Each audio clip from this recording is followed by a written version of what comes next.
A Jamile vai compartilhar hoje a palavra. Então, a Jamile, ó, fique à vontade, minha amiga. Estou desativando aqui, gente, colocando som. Deu certo? Deu. Me ouvindo? Então, vamos lá, né? Queria cumprimentar todos vocês, dizer que eu estava com saudades de participar. Gente, eu estou entrando no meu celular e eu estou apanhando, vai dar certo. Pronto, deu certo. Dizer que eu estava com saudade de participar aqui com vocês, né? Em razão do trabalho, tinha vários dias que eu não participava e hoje deu certo. Então, estou muito feliz, né? E vamos lá, ler um pouquinho aqui. Eu escolhi um texto bem assim, diferente.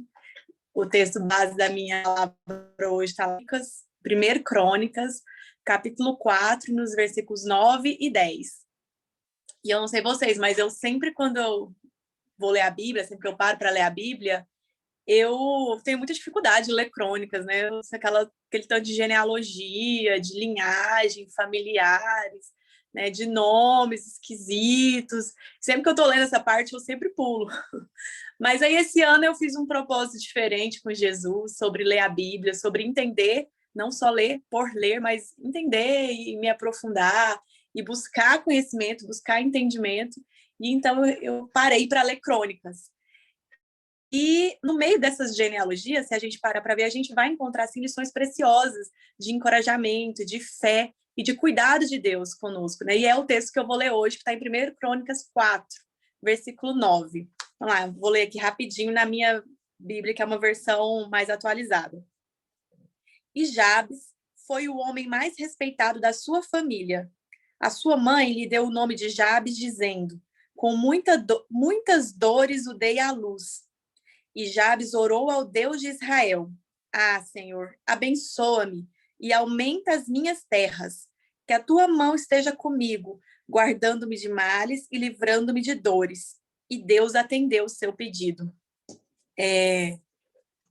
A gente vai falar hoje um pouquinho sobre a vida de Jabes, né? Que é um personagem que só é falado nesses 2 versículos, né? No meio de uma genealogia, para tudo e fala da vida de Jabes. E um fato muito interessante para a gente ler crônicas é a gente entender também que tem muitos nomes, muitos significados.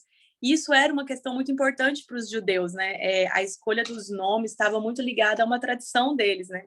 As mães escolhiam os nomes pensando no futuro dos filhos, num sentido profético mesmo, do que eles viveriam, do que eles seriam, e também ligado ao momento em que eles estavam enfrentando, ao momento do nascimento, momento de alegria, ou momento de dor, ou momento de esperança, ou momento de tragédia. Como a gente percebe aqui, o nome de Jabes estava ligado a um momento de tristeza, né? A Bíblia traz muito poucas informações sobre Jabes, são só 2 versículos. O que a gente sabe sobre ele é que ele era da tribo de Judá, que era uma tribo muito importante, todo mundo já ouviu falar da tribo de Judá, né? A tribo da qual veio Davi, da qual veio o próprio Jesus. Mas Jabes trazia com ele um fardo muito pesado pelo nome dele, né? Um fardo de derrota, um fardo de tristeza. Aí na Bíblia está escrito no versículo 9 que o nome dele significa aquele que causa sofrimento, porque ele teria nascido em meio de muitas dores. E seguindo a tradição judaica, onde Jabes ia, ele levava esse fardo, né? De ser alguém que causava dor, alguém que só trazia derrotas. Só que, apesar disso, ele é mencionado aqui no meio do capítulo, no meio de uma genealogia, como alguém que teve a sua história mudada pela sua fé, pela sua postura.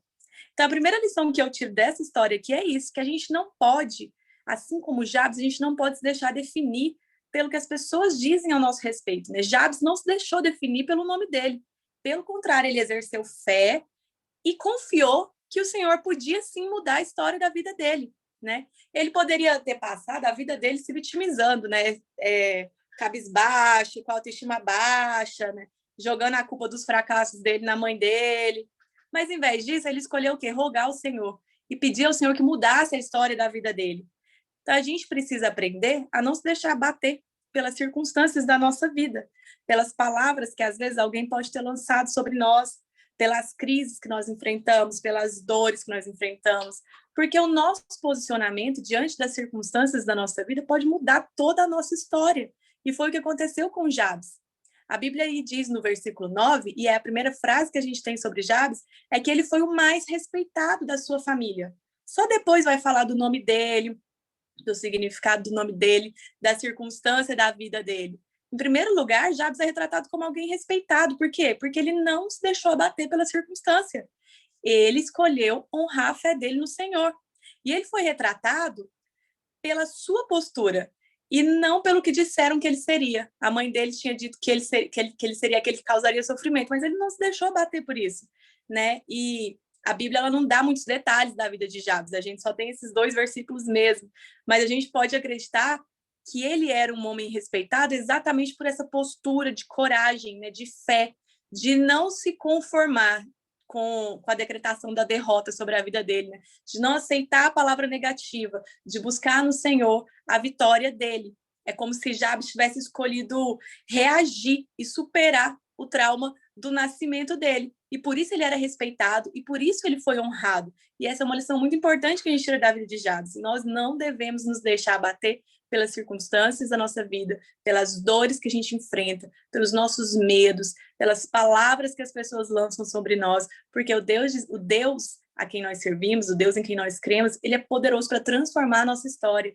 Tudo depende da forma como nós escolhemos nos posicionar, escolhemos reagir diante daquilo que nos acontece.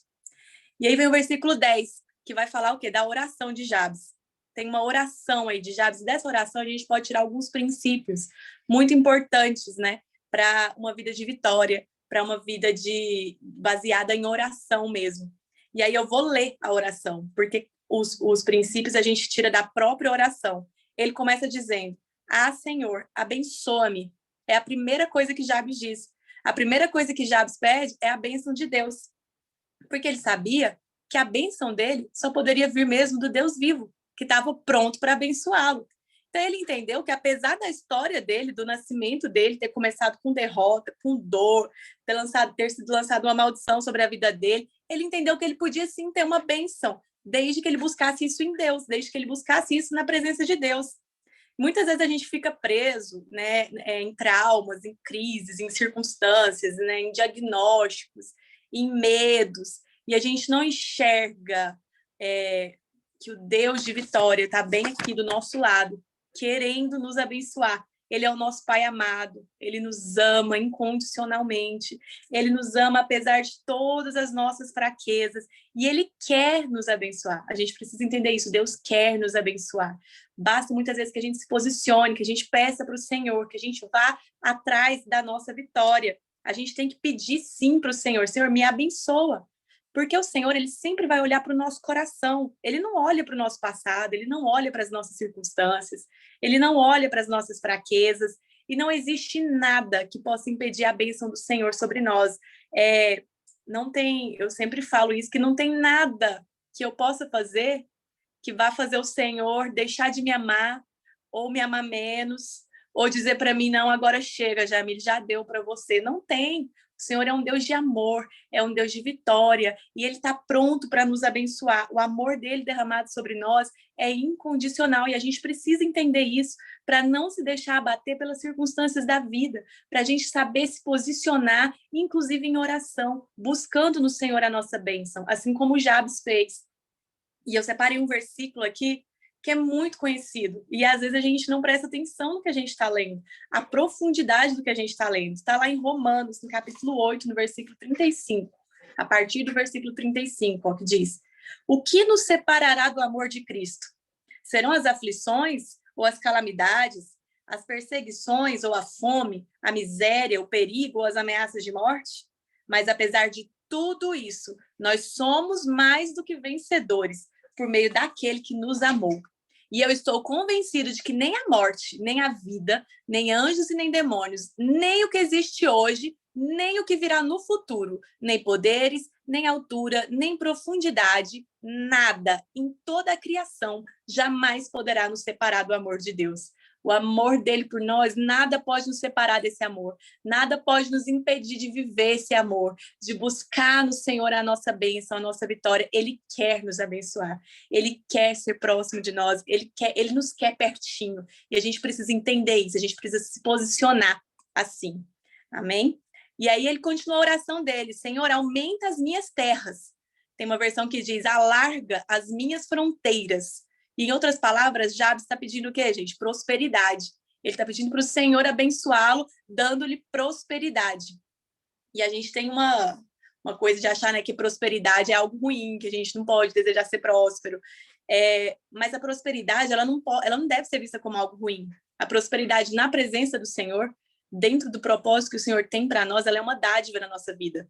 Né? A gente só tem que tomar cuidado com os desejos, desígnios do nosso coração, para que isso não nos afaste do propósito que Deus tem para nós. Mas nós podemos sim desejar na presença do Senhor abundância, desejar debaixo da vontade do Senhor que Ele nos dê, que Ele nos faça abundantes pela graça dele na nossa vida, assim como Jabes fez, né? Nós podemos pedir ao Senhor. Só que a gente tem que entender uma coisa também: a gente pode pedir ao Senhor desde que a gente tenha disposição também de fazer a nossa parte. Né? Porque tem gente que só sabe reclamar da vida, né? Dizer, eu não consigo, eu não posso, nada dá certo na minha vida, tudo dá errado, eu sou um fracasso, eu não tenho chance, o fulano é mais fácil para ele, porque, e aí cita aquele tanto de coisas, né, que ele só enxerga no outro. Então a gente não pode ter esse pensamento, porque isso não agrada o Senhor. Coloca na presença do Senhor aquilo que o seu coração deseja e se coloca disponível a fazer aquilo que é a sua parte, que o Senhor vai te abençoar com aquilo que é a vontade dele para a sua vida. E aí, quando a gente fala também de prosperidade, a gente precisa entender uma coisa, que prosperidade, quando a gente fala de prosperidade, não é só de dinheiro que a gente está falando. Prosperidade é equilíbrio acima de qualquer coisa. Uma pessoa... Perdão, gente. Uma pessoa próspera não é uma pessoa que vive de forma equilibrada com aquilo que ela tem. É uma pessoa que usa aquilo que ela tem para ser uma bênção na mão de Deus e conquistar mais, tudo na presença de Deus, tudo dentro do propósito de Deus. E você pode sim buscar isso na presença do Senhor, que o Senhor está pronto para te ouvir. E aí ele continua a oração dele. Que a tua mão esteja comigo. Ele pede o quê? A presença do Senhor na vida dele. Porque não adianta ter bênção, não adianta ter fronteira larga, se a gente não tiver a presença do Senhor na nossa vida. A gente precisa, né, ter sede dessa presença do Senhor, ter sede em buscar o Senhor, sede em conhecer o Senhor, sede em sermos amigos de Deus, em conhecermos, em termos relacionamento com o Senhor, em mergulharmos, né, nas fontes de águas vivas que brotam do trono do Senhor. A gente precisa ter esse anseio pela presença dele. E Jabes tinha esse anseio. Ele pediu: Senhor, me dá a tua mão, que a tua mão venha comigo em todos os momentos. Porque se a mão do Senhor estiver conosco, a gente é capaz de enfrentar qualquer coisa na vida, qualquer circunstância. Eu estava lendo ontem, preparando essa palavra, e eu li uma frase na internet que eu achei muito legal, eu até anotei para ler aqui, que diz assim, que o Deus das bênçãos é mais importante do que as bênçãos de Deus. Não adianta a gente ter bênção de Deus, qualquer um pode ter, mas e o Deus das bênçãos? E ser amigo, e ter um relacionamento com o Senhor, andar lado a lado com o Senhor, reconhecer a voz dele, ser cada dia mais parecido com ele, é isso que o nosso coração tem que desejar, tem que ansiar a todo tempo. Tem o Salmo 51, que é um salmo de Davi, do momento que Davi, muito difícil que Davi enfrentou, Davi estava sendo posto à prova por causa do pecado dele, de adultério. E aí lá no Salmo 51, no versículo 11, diz: Senhor, não me lances fora da tua presença e não retires de mim o teu Espírito Santo.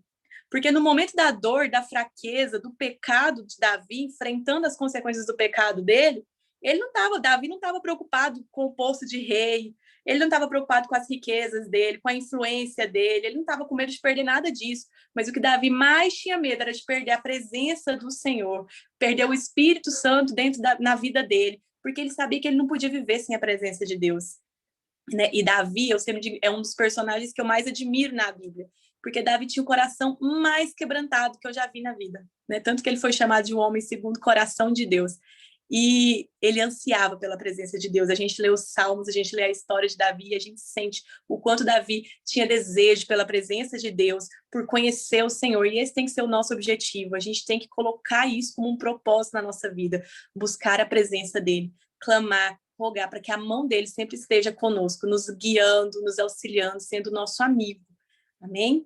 E a última parte da oração de Jabes diz: olha, guardando-me de males e livrando-me de dores. Jabes termina a oração dele pedindo proteção do Senhor, pedindo libertação da dor dele. E a gente pode entender isso aqui, tanto ele pedindo proteção e libertação no geral, né, na vida em geral, quanto contextualizando mesmo para a vida dele, né, livrando ele da dor que ele carregava há tantos anos desde o seu nascimento. Porque, gente, nenhuma caminhada é fácil. Eu tenho certeza que se você tivesse a oportunidade de falar agora, você poderia me contar aqui um monte de lutas, de dificuldades que você está enfrentando hoje, que nessa semana, de desafios, né? A própria Bíblia de Jesus disse, olha, no mundo vocês terão aflições, né? De dores, enfermidades, de maldade. E eu vejo que a pandemia nos mostrou muito isso, né? Que a gente está todo mundo aqui em pé de igualdade, todo mundo está suscetível a enfrentar as mesmas dificuldades, enfrentar lutas, e sem a presença do Senhor, sem o Senhor nos protegendo, sem a proteção e o cuidado do Senhor, a gente não consegue vencer, a gente não consegue sequer sair do lugar, gente. Lá em Salmos 46 também é um versículo muito conhecido, né? Diz que Deus é o nosso refúgio, a nossa fortaleza, é o socorro bem presente na hora da angústia. Portanto, nós não temeremos. Nós não temeremos porque nós sabemos que quando vier a angústia, nós teremos o socorro, nós teremos a proteção. Então, nós devemos orar pedindo para o Senhor nos proteja, porque sozinho a gente não consegue vencer o inimigo, a gente não consegue lidar com as nossas dores, com os nossos conflitos, lidar com as tempestades da vida, mas com o Senhor nos capacitando, nós somos mais do que vencedores. Nós podemos vencer todas as coisas, mesmo que a gente enfrente a dor, mesmo que a gente enfrente a luta, a gente vai vencer, porque a presença dele nos capacita. E a gente precisa entender isso, que o nosso Deus, ele é poderoso para fazer infinitamente mais do que aquilo que pedimos, do que aquilo que pensamos. Então, ele pode pegar as nossas dificuldades e transformar elas em bênçãos. A gente precisa crer nisso, e a gente precisa buscar isso todos os dias na nossa vida de oração, no nosso relacionamento com o Senhor. Então, eu acho muito interessante que depois que a Bíblia fala da oração de Jabes, vem o versículo concluindo, ó, e Deus atendeu o seu pedido. Deus atendeu. Porque isso nos mostra o quê? Que Deus ouve as nossas orações. Deus atende os nossos pedidos, assim como ele fez com Jabes, né? Lá em Mateus diz, tudo que vocês pedirem, se vocês crerem, vocês receberão. Deus honra a nossa fé quando a gente se atreve a confiar nele de todo o nosso coração. E uma coisa que eu tenho aprendido é sobre oração. A gente precisa aprender a orar, porque às vezes a gente fica cheio de ritual, a gente fica tímido na presença do Senhor, a gente não sabe como conversar com o Senhor, a gente tem vergonha, limitação para orar. E a gente precisa entender que as nossas orações são conversas com o nosso melhor amigo, aquele que nos ama acima de qualquer coisa. E ele está pronto para nos ouvir, gente, em qualquer circunstância. E a gente tem que entender que nele, no Senhor, a gente sempre vai encontrar graça, cuidado e amor. Então, que a gente possa levar esses 4 pedidos de Jabes, né? Que Jabes pede a bênção, Jabes pede prosperidade, Jabes pede a presença e Jabes pede proteção.